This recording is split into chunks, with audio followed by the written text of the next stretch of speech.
السلام عليكم ورحمة الله وبركاته. الحمد لله والصلاة والسلام على رسول الله. ফুলতলি সাহেবের জানাজায় রসুলের হাজিরি সাল্লাল্লাহু আলাইহি ওয়া আলিহি ওয়াসাল্লাম একটি স্বপ্ন। কেউ স্বপ্ন দেখেছেন আল্লাহর হাবিব সাল্লাল্লাহু আলাইহি ওয়া আলিহি ওয়াসাল্লাম ফুলতলি সাহেবের জানাজায় এসেছেন। এই স্বপ্নটাকে কেন্দ্র করে সিলেটের একজন আল্লামা ফুলতলি রহমতুল্লাহ আলাইহিকে গালি দিয়েছেন। এই বিষয়টা আমরা আজকে দেখব একটু। এই হচ্ছে মোহাম্মদ এমডি সিলেটি আব্দুল্লাহ বিডি। এখানে বয়ান হলো, আমরা বয়ান শুনবো। বয়ান হলো মাওলানা কবি রুহুল আমিন খান সাহেবের। পাশে বসা আমি যতটুকু জানি মাওলানা সরওয়ার জাহান সাহেব। এখানে লেখা ইন্না লিল্লাহ। বাই দেখেন, সিলেটের বন্ড পীর ফুলতলির মুরিদ এক পান্ডা কাঠমুল্লা বলে কি ফুলতলির জানাজায় নাকি রসুল সাল্লাল্লাহু আলাইহি ওয়াসাল্লাম এসেছিলেন। নাউজুবিল্লাহ। দেখলেন স্বপ্ন কেউ, এই স্বপ্ন বর্ণনা করলেন কেউ, এবং এই কারণে ফুলতলি সাহেব রহমতুল্লাহ আলাইহির দোষ কি হলো? ওনাকে বন্ড বলা হলো। এটা যদি বন্ডামি হয় এবং একজনের স্বপ্নের কারণে কেউ একজন স্বপ্ন দেখেছেন, এই কথা আরো কেউ বর্ণনা করেছেন, এই কারণে যদি আল্লামা ফুলতলি রহমতুল্লাহ আলাইহি ভণ্ড হয়ে যান, তাহলে আমরা কিছু আজকে দেখব। এই হচ্ছে ওনার পেজ, যে পেজে এই ভিডিওটা দেওয়া হয়েছে। এই ভিডিও দেওয়া হয়েছে গত ফেব্রুয়ারি মাসের 27 তারিখে। এই পর্যন্ত 30,000 ভিউ হয়েছে। এমডি সিলেটি আব্দুল্লাহ, এখানে ওনার পরিচিতি আছে স্টাডিড এট জামিয়া মুহাম্মাদিয়া আরবিয়া বিশ্বনাথ সিলেট বাংলাদেশ। সুতরাং ওনার পরিচয় জানতে আমার কোনো অসুবিধা নাই, কারণ আসল শেষ পর্ব দেখার জন্য আমার ওনার পরিচয় জানা জরুরি ছিল। আসুন প্রথমে মাওলানা রুহুল আমিন খান সাহেবের বক্তব্য শুনি। এখানে কাট করে দেওয়া হয়েছে, কিন্তু এতটুকু আছে যে তিনি বলেছেন, মুহাদ্দিস সাহেব বলেছেন, খানকার এক মাহফিল আমরা মুহাদ্দিস সাহেব হুজুরের বয়ান শুনব, যেখানে তিনি বলেছেন এটা স্বপ্ন। এবং এমনকি মুহাদ্দিস সাহেব হুজুরের মুখে আপনারা অনেকে শুনেছেন যে খানকার শেষ দিনে আমিও শুনেছি, আকা মাওলা তাজদারে মদিনা নূরে মুজাসসাম সরওয়ারে দো আলম আহমদ মুজতবা মুহাম্মদ মুস্তফা সাল্লাল্লাহু আলাইহি ওয়াসাল্লাম সব দেখতেছেন তাকে।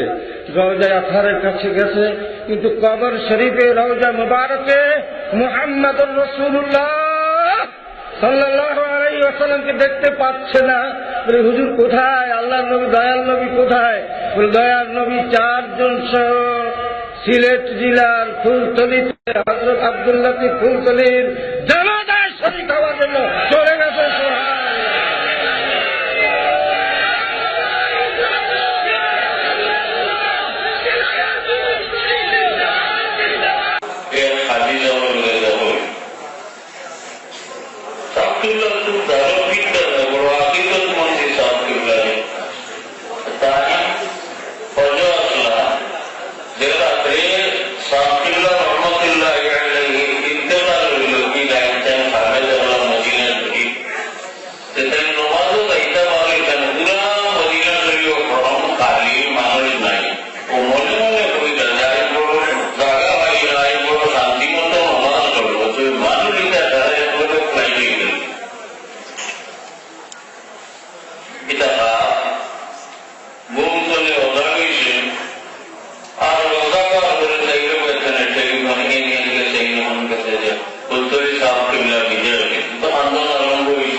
এই স্বপ্ন দেখার কারণে যদি আল্লামা ফুলতলি বন্ড পীর হয়ে যান, তাহলে আমরা দেখব এর পরের পাঠ কি।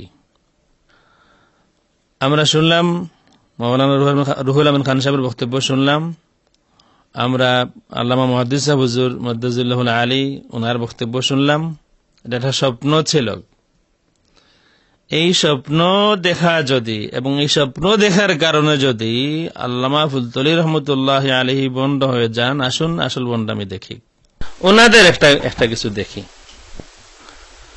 আসুন দেখি, এই কিতাবটার নাম হলো আরওয়াহে সালাসা यानी हिकायात अवलिया। हजरत शाह वलीउल्लाह मुहद्दिस देहलवी रहमतुल्लाह अलैहि और उनके खानदान के तमाम मशाइख और अकाबिर उलमा व मशाइख देवबंद के हालात व हिकायत पर निहायत मुस्तनद और दिलचस्प किताब। मुअल्लिफ जिन्हें लिखसन हकीमुल उम्मत मुजद्दिदुल मिल्लत हजरत मौलाना मोहम्मद अशरफ अली थानवी कुद्दिसा सिर्रुहु, मकतबत उमर फारूक। এই কিতাবটা দেখি, এখানে পেজ 193 তে একটি ঘটনা শুরু হয়েছে। 246 পেজ 2 সরি ঘটনা 246 পেজ নাম্বার 193। একটা দ্বন্দ্ব ছিল, এখানে নাম আছে মৌলভী আহমেদ হাসান साहब और मौलवी फखरुल हसन साहब गंगोही में बाहम मुआसरना चश्मक थी। অর্থাৎ মৌলভী আহমেদ হাসান সাহেব আর মৌলভী ফখরুল হাসান সাহেব ওনাদের মধ্যে একটা দ্বন্দ্ব ছিল, তাদের মধ্যে একটা দ্বন্দ্ব ছিল। মাহমুদুল হাসান সাহেব, এখানে নাম দেওয়া আছে মৌলভী মাহমুদুল হাসান সাহেব, তিনি কোন পক্ষে যাওয়ার কথা ছিল না, কিন্তু তিনি একটা পক্ষে, এই দুইজনের কোন একটা পক্ষে চলে গিয়েছিলেন। এই সময় একটা ঘটনা ঘটে, এই সময় একটা ঘটনা ঘটে, এখান থেকে ঘটনা শুরু হয়েছে।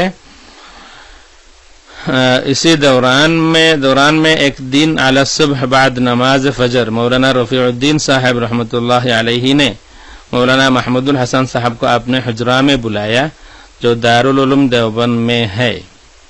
मौलाना हाजिर हुए और बंद हुजरा के कुआड़ खोलकर अंदर दाखिल हुए। मौसम सख्त सर्दी का था।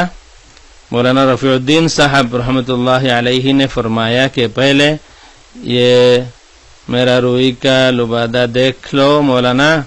मौलाना ने देखा तो घटना हलो जे मौलाना रफीउद्दीन साहब तिनी तलब करलेन মাহমুদুল হাসান সাহেবকে।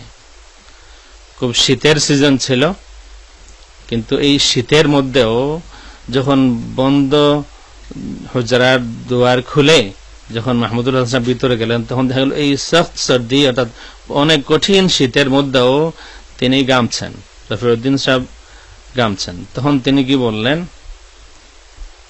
फरमाया कि वाक़या ये है कि अभी अभी मौलाना नानोतवी रहमतुल्लाह अलैहि जसद अंसुरी के साथ मेरे पास तशरीफ लाए थे, जिससे मैं एकदम पसीना पसीना हो गया। কাসিম নানতবী সাহেব বহু আগে ওফাত হয়েছে। রফিউদ্দিন সাহেব বলছেন যে এই ওয়াকিয়া ঘটনা হচ্ছে এই যে আবি এই মাত্র আমার এখানে মৌলানা নানতবী রহমতুল্লাহ আলাইহি জসদে আনসুরি, একেবারে বা শরীর বা জিসিম, জসদে আনসুরি আমাদের যে শরীর জিসিম, তিনি এখানে তশরিফ এনেছিলেন, लाए थे, जिससे मैं एकदम पसीना पसीना हो गया। এবং এই অবস্থায় ওনাকে দেখে, একবার শ্বশুরের দেখে আমি একবারে ঘামে ভিজে গিয়েছি। और फरमाया कि महमूद हसन को कह दो कि वो इस झगड़े में ना पड़े। এবং এখানে এসে রফিউদ্দিন সাহেব বলছেন, এখানে এসে কাসিম নানতবী সাহেব আমাকে বলে গেলেন যে আমি যেন আপনাকে মাহমুদ হাসানকে বলে দেই, আপনাকে বলে দেই যে আপনি এই দ্বন্দ্বে জড়িত হবেন না। बस मैंने ये कहने के लिए बुलाया है। मौलाना महमूद हसन साहब ने अर्ज किया कि हजरत मैं आपके हाथ पर तौबा करता हूं कि उसके बाद मैं इस किस्सा में कुछ ना भूलूंगा। যখন খবর দিলেন রফিউদ্দিন সাহেব মৌলানা মাহমুদুল হাসান সাহেবকে, তখন তিনি বললেন যে হজরত আমি আপনার হাতে তওবা করতেছি, आपके हाथ पर तौबा करता हूं, এবং এরপরে আমি এই কিস্সা, এই বিষয়ে আমি আর কিছু বলবো না। বলেন কাসিম নানতবী সাহেব কবর থেকে সশরীরে মৌতের পরে তিনি চলে আসলেন দারুল উলুম দেওবন্দের অফিসে, এবং শুধু আসলেন তা না, তিনি ঘটনাও জানেন, কবর থেকে ঘটনাও তিনি জানেন। এসে ইনস্ট্রাকশন দিয়া গেলেন যে মাহমুদুল হাসানকে বলে দাও সে যেন এই ঝগড়ায় জড়িত না হয়। আসুন, এবং এটা তালিকও করেছেন, এরপরে থানভী সাহেব তালিকও করেছেন। তালিকটা আমি আজকের অনুবাদ করছি না, পরবর্তীতে সেটা করব যদি প্রয়োজন পড়ে যায় একান্ত। এই দেখুন ঘটনা একটু বড় করে দেখি, এখানে আছে वाक़िया यह है कि अभी अभी मौलाना ननतवी रहमतुल्लाह अलैहि जसद अंसुरी के साथ मेरे पास तशरीफ लाए थे, जिससे मैं एकदम पसीना पसीना हो गया और फरमाया कि महमूद हसन को कह दूं कि वो इस झगड़ा में ना पड़े, बस मैंने ये कहने के लिए बुलाया है। मौलाना महमूद हसन साहब रहमतुल्लाह अलैहि ने अर्ज किया कि हजरत मैं आपके हाथ पर तौबा करता हूं कि उसके बाद मैं इस किस्सा में कुछ ना भूलूंगा। তানভী সাহেবের তালিকটা এখানে আছে, আমি আজকে অনুবাদ করছেন, এটা রাখলাম পরবর্তীতে যদি প্রয়োজন পড়ে যায়, ওনাদের যদি দেখি নাক কপাল থেকে ঠিক জায়গায় না আসে, তাহলে প্রয়োজনে সেটার অনুবাদ করব। এখানে আছে, এটা তানভী সাহেবের এই যে আশরাফ আলী লেখা আছে, ওই কিতাবের তালিক ওই পৃষ্ঠার শেষে আছে। ইয়ে वाक़िया रूह का तमस्सुल था और उसकी दूसरतें हो सकती है, এখানে আছে, যার পড়ার পড়ে নেবেন। আমি রাখলাম এটা। আল্লামা ফুলতুলি রহমতুল্লাহ আলাইহির জানাজায় আল্লাহ রসুল এসেছেন, কেউ স্বপ্নে দেখেছেন, আর এখানে বাস্তব মাদ্রাসার অফিসে সশরীরে এসেছেন। কোনটা বন্ডামি?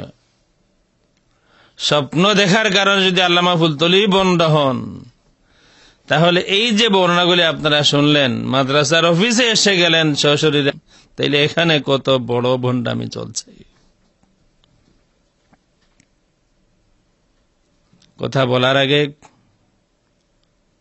নিজের ইতিহাস দেখে নেওয়া উচিত। প্রয়োজনে আরো বিস্তারিত বলবো, ওই 2 লাইন কিন্তু আমি বলি নাই এখনো, প্রয়োজনে সেই 2 লাইনও বলবো। আসসালামু আলাইকুম ওয়া রাহমাতুল্লাহি ওয়া বারাকাতুহু।